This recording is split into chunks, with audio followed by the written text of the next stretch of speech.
How good is Burn the Witch 5 years later? The initial one-shot came out back in 2018, and now it's finally being adapted in 2023. So now that Burn the Witch is 5 years old, it's time that we look back on the story as a whole and see if it lives up to the past hype. I am recording this video before the release of 0.8, meaning I won't be including the new anime as part of this discussion. I will be discussing the source material, which brings us to our first point. Before we talk about the anime, it's only natural that we talk about the source material. And before we talk about the whole manga, we need to talk about the one-shot that came out 2 years before the following 4 chapters. Now, like I said, the initial one-shot came out back in 2018. This was before any official trailers for Bleach 1000 Year Blood War, so for context, any news about the new Bleach anime was just rumors or teasers. But hype for Bleach at the time was starting to ramp up as those rumors started to circle around and we approached the 20th anniversary. That's the environment that Burn the Witch was dropped in, and for the most part, it accomplishes exactly what it sets out to. The one-shot was pitched as a brand new story from Tite Kubo set in a new world, so you go into it and you see, hey, there's cool looking characters, which I think are probably the highlight of Burn the Witch. We'll get into the plot shortly, but I think the characters in Burn the Witch stand out more than anything else, which is kind of a trademark of Kubo. I mean, yeah, the 1000 Year Blood War plot is cool, but it's the characters that everyone's excited to see. And in this case, Noelle and Nini carry Burn the Witch. Now, the one-shot opens with Noelle, even though, as we start to see, she and Nini are dual protagonists. They both lead the story. But opening with Noelle rather than Nini sets a particular tone. We see Noelle say how she likes uniforms because you don't have to prove yourself. In other words, you don't have to try to stand out. Now at first, it seems like she's saying that uniforms are good because you can just blend in. But as we see by the end of the one-shot, that's not the case. Now, Noelle is a pretty cool character because she's this quiet, very low-key girl, but she also has this laid-back sense of humor. Combine that with her long black hair and she reminds old Bleach fans of Rukia while still standing out on her own. Of course, we also have Nini.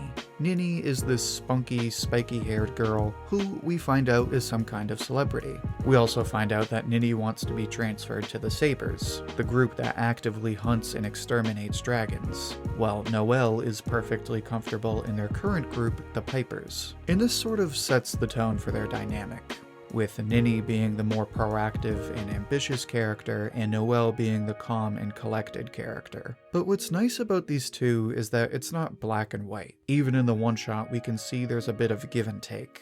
We also have Balgo, who is an okay character. While he screams comic relief, he does have a nice moment where he stands up for his friend who turns out to be a dragon, and that brings us into the plot and the world building. Actually, before I do that, make sure to like the video if you're enjoying it so far. It's the easiest way to support the channel, and it helps spread the video to other viewers like you. Now, the world building in the one-shot alone is pretty good. The whole concept of reverse London alone is interesting enough, but then we get a hint of some other branch in the east, and then it's revealed at the very end that Wingbind is the western branch of Soul Society. At the time, everyone was losing their minds. 1, because nobody knew this was meant to be another Bleach story. 2, because this answered decades-long questions about the Soul Society in relation to the real world. And 3, because this meant there would be a larger Bleach universe. Now, that's the cool parts of the one-shot. The not-so-cool part is the actual plot. On the first read, Burn the Witch is, good. You meet the new characters, you see the dragons, and get a cool fight with magic girls, and there's a few laughs. But on a reread, there isn't really a whole lot that happens. Granted, it's only meant to be like a chapter 1, so normally a first chapter isn't supposed to be very epic. And I do like how Kubo ties the opening panel with the ending. When you see Balgo try and redeem the dragon and say how he was a good friend and that he has a duty to try and help him, and then you have Noelle step in and say how that was pretty cool, it gives you a better idea of what she was trying to say. Not so much that she likes uniforms because she can fit in, but rather because you can judge a person by their character rather than their appearances. But still, when you go back, all that really happens is Noelle and Nini fight a basic enemy. There are a couple of small plot twists, but that's it. Now, is that a bad thing? No. Like I said, it's fine that the plot isn't insanely good. It's carried by the characters and the world building, and this is more or less the same story in the following 4 chapters that would later come together with the one-shot to form Volume 1. Now, the first thing that struck me back then was the fact that Chapter 1 opens with Nini rather than Noelle. It caught me off guard years ago, but now I can say that this was the right choice. Nini is the more ambitious character, so it's only natural that she should set the tone for the story. And Kubo does a nice job of this. He does a great job of tying in her character and the magic themes. Because he could have told any kind of story, so it's like, why choose a story like this one? What does it mean to have this fairy tale world, and what does it mean to be a witch? And we get that later in the story when Nini explains that fairy tales are BS because you don't control them, and that witches are the ones who make their own stories. Not only is it a good take on the whole fairy tale motif, but it's also a nice parallel to Bleach, a story where a majority of the narrative focuses on themes of identity. I also think that Volume 1 does a nice job of fleshing out Nini and Noelle. Granted, Nini gets a lot more of the characterization, but I think that's pretty fair given the direction the story goes in. But essentially what Kubo does is build on what he set up in the one-shot. These 2 characters are opposites in ways, and we see how they are unique. But they're also this goofy duo that chats and texts each other and gets greedy whenever they can earn money or achievement points. They make jokes and even tease their bosses. It just makes them feel real and rounded out, and I think that besides their designs, this is why they're so popular and why they're able to carry the story. Now, the plot is definitely better in Volume 1. This plot obviously starts out small, but it turns out to be pretty epic and has plenty of plot twists as well. Still nothing crazy, but definitely an improvement from before. I also think Kubo does a good job of continuing the world building. We get to see that the Western branch has its own departments, and that it's not just a mirror copy of Soul Society. We also see a ton more of dragons and the different varieties, and how, while they do share similarities to the Hollows we know, they are clearly very different. And of course, we find out about the big dragons that are all named after fairy tales, which, I don't know about you, but that's pretty friggin' cool.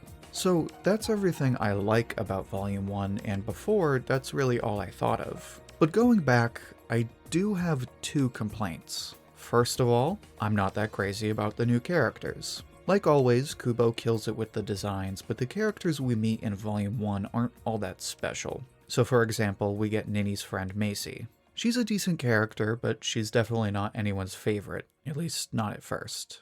And one of the big characters in this story is Bruno Bangknife, one of the directors. Now, some people think he's basically just a discount Grimjow. I can see where people may be coming from, but I think that's a pretty unfair comparison.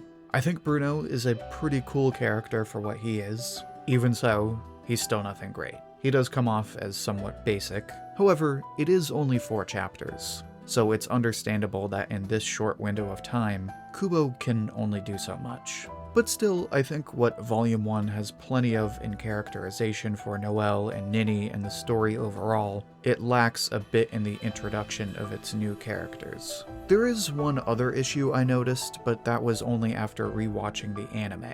Which brings us to the next part of the discussion, and a necessary one for sure, because some people might say that you don't need to watch the anime, which is true, but it wouldn't be fair to talk about the quality of this series as a whole and not mention how it was adapted for the anime.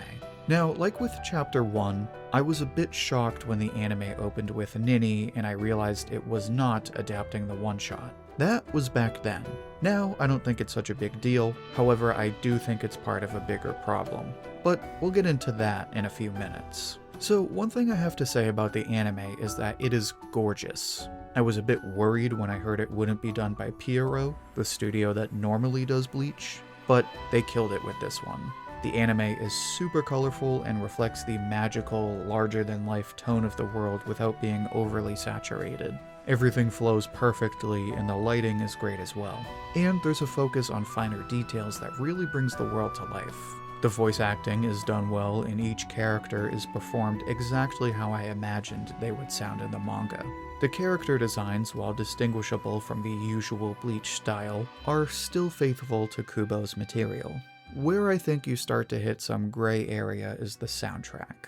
The The soundtrack is good. I don't think it's anything crazy, but it is good. I especially like the song towards the end in the big fight against Cinderella.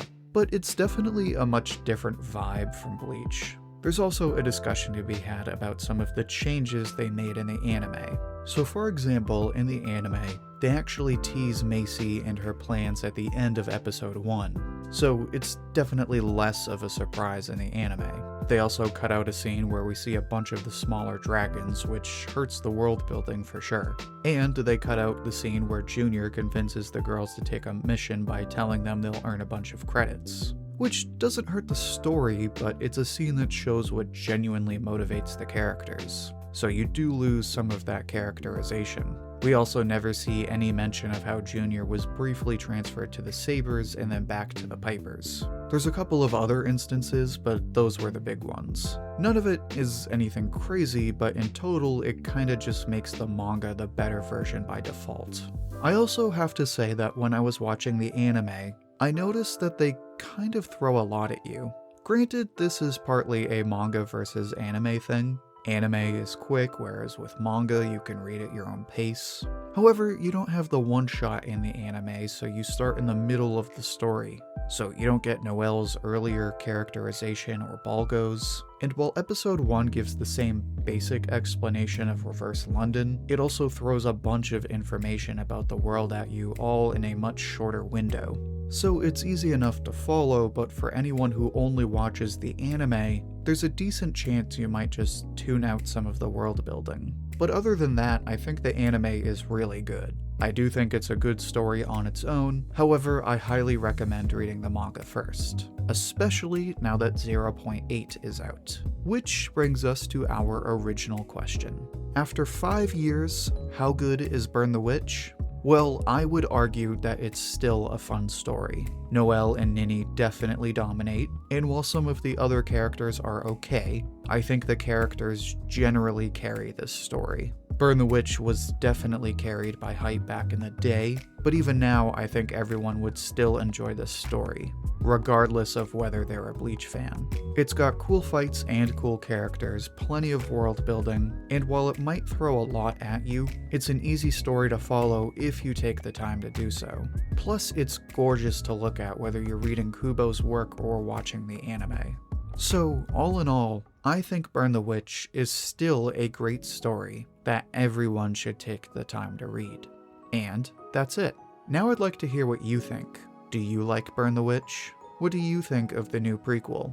Share your thoughts and see what everyone else has to say down in the comments. I'll pick my favorite and share it as comment of the week on my community tab. And if you'd like another discussion like this one, then check out my recent video on Bleach in 2024. You can find that video in the playlist linked right here. Until then, thank you for watching, and I hope to hear from you soon.